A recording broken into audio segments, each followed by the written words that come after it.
Naniniwala ang pamunuan ng MRT na ngayon na ang tamang panahon para magtaas ang pamasahe sa tren para mapaganda ang serbisyo nito. Pero ang mga pasahero umaalma.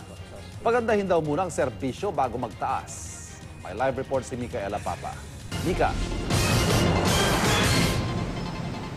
Yes, Ivan, pasado alas 6 ng umaga, mayat maya nagkakaroon na ng pila dito sa MRT North Avenue Station. At ang napapansin nga natin, mas maraming tao na maagang pumupunta ngayong araw kumpara sa mga nakaraang araw. Ayan ay dahil daw nagbibigay na sila ng pataan o extra time kung sakali magkaroon ng aberya itong MRT. Hindi na nga raw kasi sila kumpiyansa dun sa kalidad ng serbisyo ng MRT. At aminado nga ang pamunuan ng MRT na sila mismo ay hindi na rin tiwala dun sa kalidad ng maintenance ng kanilang private contractor. Isa pa, naniniwala sila na ngayon na ang tamang panahon para magpatupad ng taas pasahe. Narito ang report. Taong 2011 pa aprobado ang panukalang taas pasahe sa MRT. Pero kung ilang ulit itong binuhay, ganun din karaming beses itong ipinagpaliban dahil sa sari-saring kadahilanan.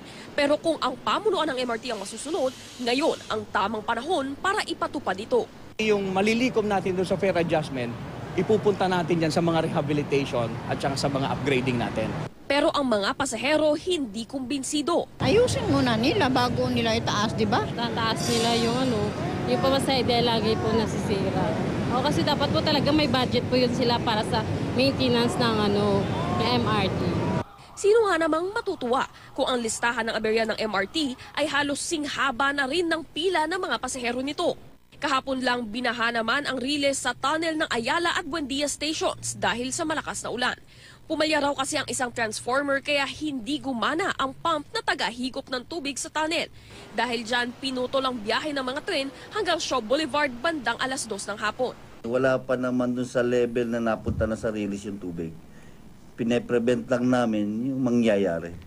Nakadagdag pa sa pahirap sa mga pasahero ang pagbagal ng takbo ng tren, kaya umaga pa lang ay ubod na ang haba ng pila. Bukod dyan, 15 lang sa 17 tren ang nakabiyahe.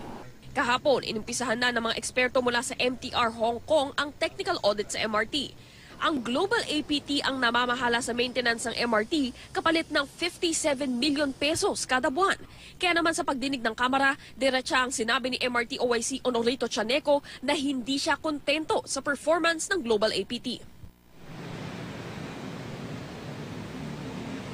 Ivan, Consuelo nga nung pamunuan ng MRT ay mayroon naman silang mga ginagawang hakbang para mapaganda yung serbisyo dito sa MRT. At yun nga, yung kahapon dumating na yung technical experts mula sa MTR sa Hong Kong para magsagawa ng technical audit dito sa MRT. Bukod pa dyan, magkakaroon din daw ng reorientation ng mga driver ng MRT simula ngayong linggo. Ivan?